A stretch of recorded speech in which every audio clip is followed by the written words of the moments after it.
NCIB times ಮೀಡಿಯಾಗೆ ಸ್ವಾಗತ. ಮಹೇಶ್ ಶೆಟ್ಟಿ ತಿಮ್ರೋಡಿ ಮನೆಯಲ್ಲಿ SIT ಶೋಧ.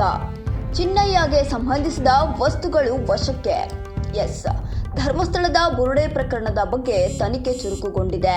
ಚಿನ್ನಯ್ಯನ ವಿಚಾರಣೆ ನಡೆಸಿದ ಎಸ್ಐಟಿ ಇಂದು ಮಹೇಶ್ ಶೆಟ್ಟಿ ತಿಮ್ರೋಡಿ ಮನೆಗೆ ಲಗ್ಗೆ ಇಟ್ಟಿತ್ತು. ಚಿನ್ನಯ್ಯನಿಗೆ ಆಶ್ರಯ ಕೊಟ್ಟಿದ್ದಕ್ಕೆ ತಲಾಶ್ ಮಾಡಿದರು.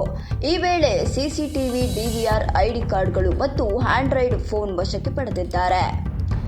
ಇನ್ನು ಬುರುಡೆ ಕೇಸ್ನ ಅಸಲಿ ಜಾಡು ಹಿಡಿದ ಎಸ್ಐಟಿ ಅಧಿಕಾರಿಗಳು ಧರ್ಮಸ್ಥಳ, ಮಂಡ್ಯ, ತಮಿಳುನಾಡು ಸೇರಿದಂತೆ ಹಲವೆಡೆ ತನಿಖೆ ನಡೆಸಿದರು.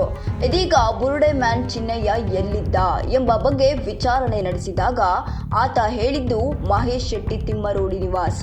ಹೀಗಾಗಿ ಇಂದು ಬೆಳ್ಳಂಬೆಳಗ್ಗೆ ತಿಮ್ಮರೋಡಿ ನಿವಾಸಕ್ಕೆ ಎಂಟ್ರಿ ಕೊಟ್ಟಿದ್ದ ಅಧಿಕಾರಿಗಳು ಶೋಧ ಮಾಡಿದರು.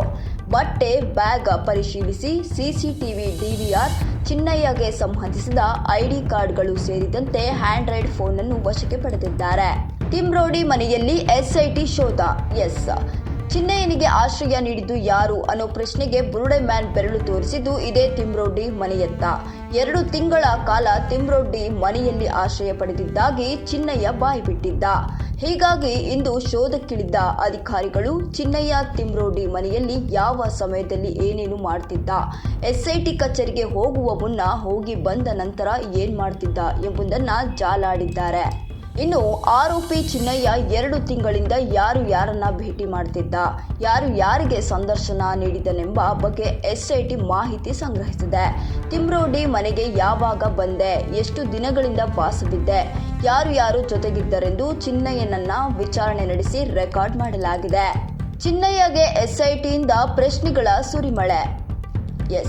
ಶವಗಳನ್ನ ಹೂತಿದ್ದಾಗಿ ದೂರು ಕೊಡಲು ಬಂದಾಗ ನೀನೆಲ್ಲಿ ವಾಸವಿದ್ದೆ, ಶೆಟ್ಟಿ ಮನೆಗೆ ಮೊದಲು ಯಾರು ಕರೆತಂದರು, ಯಾರನ್ನ ಭೇಟಿಯಾಗಿದ್ದೆ, ಮಹೇಶ್ ಶೆಟ್ಟಿ ಮನೆಯಲ್ಲಿದ್ದಾಗ ಯಾರು ಹೆಚ್ಚಾಗಿ ಭೇಟಿ ಮಾಡ್ತಿದ್ರು, ನೀನು ಯಾರನ್ನ ಭೇಟಿ ಮಾಡ್ತಿದ್ದೆ, ಆ ಸಂದರ್ಭದಲ್ಲಿ ಏನ್ ಹೇಳ್ತಿದ್ದೆ ಎಂದು ಚಿನ್ನಯ್ಯಗೆ ಹಲವು ವಿಚಾರಗಳ ಬಗ್ಗೆ ಪ್ರಶ್ನಿಸಿದ ಎಸ್ಐಟಿ ಪೊಲೀಸರು ಆತನ ಉತ್ತರವನ್ನ ದಾಖಲಿಸಿಕೊಂಡಿದ್ದಾರೆ. ಚಿನ್ನಯ್ಯ ಹೇಳಿದ ಸ್ಥಳ, ವಸ್ತುಗಳ ಬಗ್ಗೆ ಮಾಹಿತಿ ಸಂಗ್ರಹಿಸಿದ ಎಸ್ಐಟಿ ಎಷ್ಟು ದಿನದಿಂದ ಫೋನ್ ಬಳಸುತ್ತಿದ್ದೆ, ಫೋನ್ ಇಲ್ಲ ಅಂತ ಹೇಳಿದ್ಯಾಕೆ, ಇವಾಗ ನಿನ್ನ ಫೋನ್ ಸಿಕ್ಕಿದೆ ಏನ್ ಹೇಳ್ತೀಯಾ ಎಂದು ಎಸ್ಐಟಿ ಅಧಿಕಾರಿಗಳು ಚಿನ್ನಯ್ಯನನ್ನ ಪ್ರಶ್ನೆ ಮಾಡಿದ್ದಾರೆ. ಹಾಗಿದ್ರೆ ಈ ಒಂದು ಪ್ರಕರಣ ಮುಂದೆ ಯಾವ ಒಂದು ತಿರುವನ್ನ ಪಡೆದುಕೊಳ್ತದೆ ಅನ್ನೋದನ್ನ ಕಾದು ನೋಡಬೇಕಿದೆ. ಈ ವಿಚಾರಕ್ಕೆ ಸಂಬಂಧಪಟ್ಟಂತೆ ನಿಮ್ಮ ಅನಿಸಿಕೆಯನ್ನ ಕಮೆಂಟ್ನಲ್ಲಿ ತಿಳಿಸಿ. ತಪ್ಪದೇ ನಮ್ಮ ಚಾನೆಲ್ ಅನ್ನ ಸಬ್ಸ್ಕ್ರೈಬ್ ಮಾಡಿ.